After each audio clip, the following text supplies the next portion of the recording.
Hi everyone, welcome back to my channel. Students, आज हम पढ़ने वाले हैं केमिकल काइनेटिक का नेक्स्ट टॉपिक, जिसको हम बोलते हैं ऑर्डर ऑफ रिएक्शन। तो क्या आपको पता है कि एक छोटी सी पावर कैसे पूरी रिएक्शन का रेट बदल देती है? मतलब ऑर्डर ऑफ रिएक्शन हमें ये बताती है कि कोई भी रिएक्शन स्लो हो रही है या फिर फास्ट हो रही है। तो वीडियो को बिना वेस्ट करे देखते हैं। तो सबसे पहले समझते हैं कि ऑर्डर ऑफ रिएक्शन होता क्या है। ठीक है, तो आपने अगर रेट ऑफ रिएक्शन पढ़ा होगा तो रेट ऑफ रिएक्शन क्या होता है? वो रिएक्टेंट की कंसंट्रेशन के बराबर होता है, राइट। तो रिएक्टेंट की कंसंट्रेशन ये आपको दिखाई दे रही है एक्स वाई। अब मैंने आपको एक चीज़ बताई थी कि जो हमारे रिएक्टेंट के स्टोइकोमेट्रिक कोफिशिएंट होते हैं, ज़रूरी नहीं है वही उसकी पावर बने। ऐसा पॉसिबल नहीं है, क्योंकि इसकी पावर का हमें पता चलता है एक्सपेरिमेंटली, इसलिए हम यहाँ पर एक्स और वाई ऐड करते हैं। ठीक है, तो डेफिनेशन क्या है? The sum of power of the concentration of the reactants in the rate law expression is called order of chemical reaction. ठीक है, मतलब सीधी सी बात है कि किसी भी केमिकल रिएक्शन के अंदर अगर रिएक्टेंट के कंसंट्रेशन की पावर का सम, समझिए पावर का सम जीरो आता है तो वो first order zero order reaction होगी। फर्स्ट आता है तो फर्स्ट ऑर्डर रिएक्शन होगी। सेकंड आता है सेकंड ऑर्डर रिएक्शन होगी। थर्ड आता है थर्ड ऑर्डर रिएक्शन होगी। और फ्रैक्शन में आता है तो फ्रैक्शनल ऑर्डर रिएक्शन होगी। इतनी बात समझ में आ गई?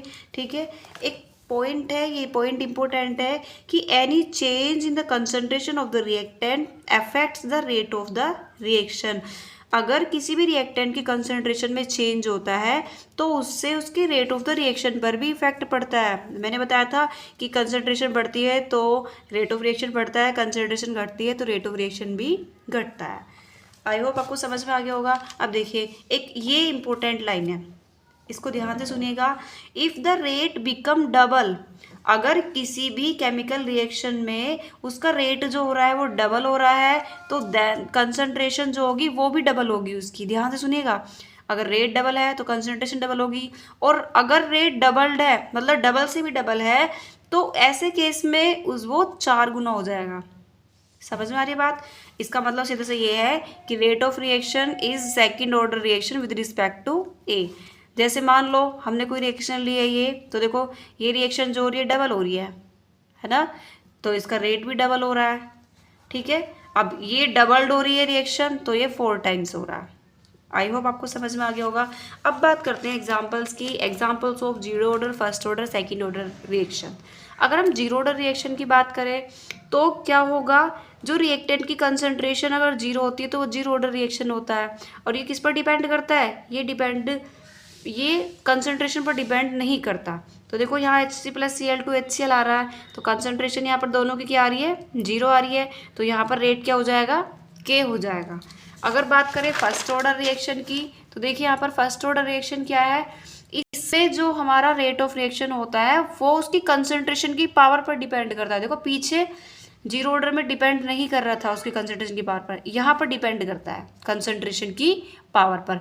अब आप देखो फर्स्ट ऑर्डर रिएक्शन है, ये हमारे पास रिएक्टेंट है, ये हमारे पास प्रोडक्ट है, हमें सिर्फ रिएक्टेंट से मतलब है फिलहाल। तो रिएक्टेंट क्या है यहाँ पर? N2O5। अब देखो 1 ही सिंगल मॉलिक्यूल है तो रिएक्टेंट की पावर 1 है, तो इसलिए ये फर्स्ट ऑर्डर रिएक्शन है। तो if the concentration double, rate also double. अगर कंसंट्रेशन बढ़ेगी यानी कि यहाँ 2 आएगा तो रेट 2 हो जाएगा, 3 आएगा तो रेट 3 हो जाएगा। ठीक है, अब देखिए सेकंड ऑर्डर रिएक्शन क्या होगा? सेकंड ऑर्डर रिएक्शन क्या होगा? इसमें रेट जो है वो डिपेंड करता है square of the concentration of the product of 2 concentration. मतलब 2 टाइप की कंसंट्रेशन होगी इसमें। देखो एक तो रेट है, अगर आपका रिएक्टेंट एक है उसकी पावर 2 है, या फिर आपका रिएक्टेंट जो है वो अलग अलग है इस तरह से। ठीक है, तो इसकी कंसंट्रेशन सीधी सी बात है 2 ही होगी। जैसे एक एग्जांपल ले लिया, 2HiH2 और I2 बन रहा है। ओके, तो रेट जो हो किसके बराबर हो जाएगा? KHI की पावर 2 कंसंट्रेशन। अब बात करते हैं फ्रैक्शनल ऑर्डर रिएक्शन की। तो फ्रैक्शनल ऑर्डर रिएक्शन में क्या होता है? तो इसमें जो रिएक्टेंट की कंसंट्रेशन होती है वो फ्रैक्शन में होती है। जैसे आपने ये रिएक्शन पहले भी पढ़ी होगी, CHCl3+Cl2 CCl4 और HCl निकलेगा। तो रिएक्टेंट की कंसंट्रेशन अगर आप यहाँ पर देखोगे तो इसमें यहाँ पर इसकी 1 और इसकी हाफ आती है। अब ये हाफ क्यों आती है ये मैं आपको पहले भी बता चुकी हूँ। हाफ यहाँ पर इसलिए आती है क्योंकि ये जो रिएक्शन है ये मैकेनिज्म वाली रिएक्शन होती है, बहुत सारे स्टेप्स में कंप्लीट होती है। ओके, तो इसलिए यहाँ पर इसकी हाफ आती है। ये था आपका छोटा सा topic order of reaction. Simple सी लैंग्वेज में बेटा समझ लो कि ऑर्डर ऑफ रिएक्शन क्या होता है। किसी भी रिएक्शन में रिएक्टेंट की पावर का सम, वो होता है order of reaction. Okay, I hope बच्चों आपको ये वीडियो अच्छी लगी होगी। अगर आपको वीडियो अच्छी लगी तो प्लीज़ चैनल को लाइक शेयर और सब्सक्राइब करें। Thank you.